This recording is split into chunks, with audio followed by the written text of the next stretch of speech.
और साथ ही हमारे मोहतरम उम्मी जनाब सैयद अहमद पाशा कादिर साहब और हमारे साथी मजलिस रुफ़ा और अज़ला से आए हुए मेरे सुदूर मोहतमिन और काउंसलर्स, अस्सलाम वालेकुम।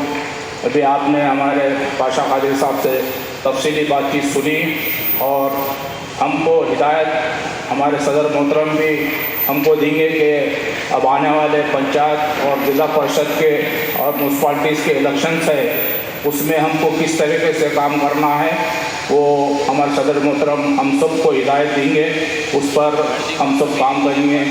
मैं आप तमाम अज़लाओं से यही ख्वाहिश करता हूँ कि जिस तरीके से पाशा कादिर साहब ने फरमाया कि एक काउंसलर से बढ़कर एक हमारे रुकन की अहमियत है, उसको आप मद्देनज़र रखिए।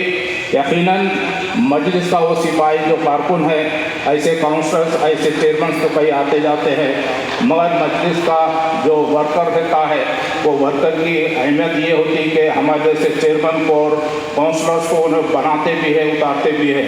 तो लिहाजा आप लोगों से ख्वाहिश करता हूँ मैं कि अपनी जमात को, अपने जो कारकुन हैं उनको अहमियत दीजिए और काउंसलर्स के इलेक्शंस जो आने वाले हैं अपनी रिपोर्ट जो है ना, रिपोर्ट सदर मोहतरम को दीजिए, उनके नॉलेज में लाइए कि साहब ये कैंडिडेट वहाँ से ठहरा तो ठीक रहता।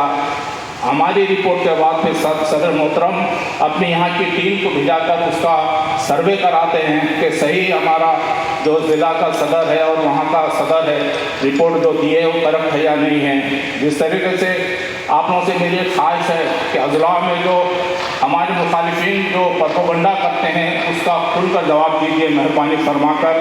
अज़ला में ख़ास तौर पर अभी जो हमारे जो नए MLC और कोई और एक हमारे जो मुखालिफिन हैं जो उसका बात भी हमारा मुकाबला नहीं कर सका, उन्हें का हमारा मुकाबला करेंगे, मगर उसका जवाब सही देना चाहिए अपने को। इससे मैं माफ़ी चाहता हूँ सदर साहब से इजाज़त।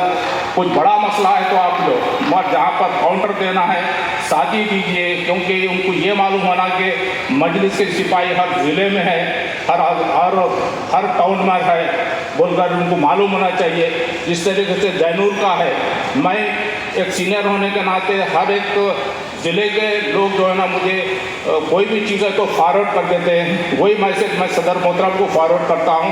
ना मैं फ़ोन पे बात करता हूँ ना सदर साहब फ़ोन पे बात करते हैं। जो मैसेज सही है उसको साथ ही उसका रिप्लाई देते। और जैनूर का जो हिस्सा हुआ उसमें सिर्फ 10 मिनट के अंदर जो है ना सदर मोहतरम DGP से बात करके वहाँ के DSP को ट्रांसफ़र करें वहाँ पे, इंशाल्लाह सस्पेंड भी होंगे सुनेंगे नहीं, और DGP को बात करके स्पेशल फोर्स वहाँ पर जुटाइए। ये चीज़ें जो है ना हमारे अपोजिशन वालों को उसको बतलाना पड़ेगा। एक आ गया वहाँ से आके मुझको मालूम है कि जाने नहीं देते वहाँ पर फिर भी हौला आ गया आके वहाँ से उसको भिजा दिया वहाँ पे। निर्मल में आके प्रेस कॉन्फ्रेंस दे के निर्मल में बहुत बड़ा शो करे ऐसा करके निकल गया। हमारा असल काम जो जमात करती है, जो हुकूमत जमात से डरती है, वो जमात का नाम है मजलिस इत्तेहादुल मुस्लिमीन।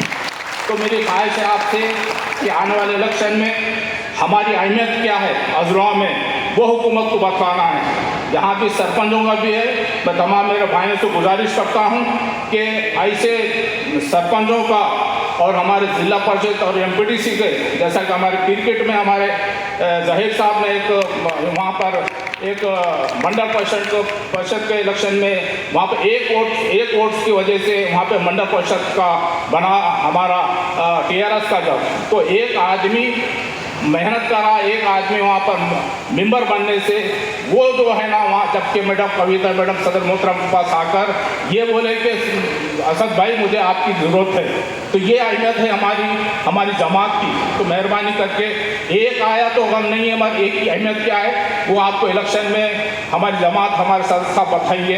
यही मेरी ख्वाहिश है। और वोटर लिस्टों पर आप काम कीजिए, अभी से वोटर लिस्ट अपने सरपंचों की उसमें परसेंटेज निकालिए कि टोटल वोट में अपना परसेंटेज कितना है और अपने वोटों से क्या फ़र्क होने वाला है किसी को भी ये बतलाना ज़रूरी है। और सदर साहब से भी बड़ा मसला है तो बराबर अभी जैसा पाशा कादिर साहब हमारे फरमाएं, जब वो सदर साहब से आके बात किए, बस छोटे छोटे मसले को अपन अपन खुद हल करना, अपनी जमात के मफाद में, अपने मफाद में नहीं। तो लिहाजा ये चंद बातें थे, वो मैं आपको हमारे सदर मोहतरम की इजाज़त से मैं आपके सामने रखा हूँ। इंशाअल्लाह आइंदा भी इलेक्शन के सामने मुलाकात होंगी। अजलाओं के दौरे भी मैं सदर साहब से गुजारिश करता हूँ कि अजला के दौरे पे भी आप निकलिए ताकि हमारे हौसला और बुलंद हो। ये मैं सदर साहब से ख्वाहिश करता हूँ। खुदा हाफ़िज़, शुक्रिया।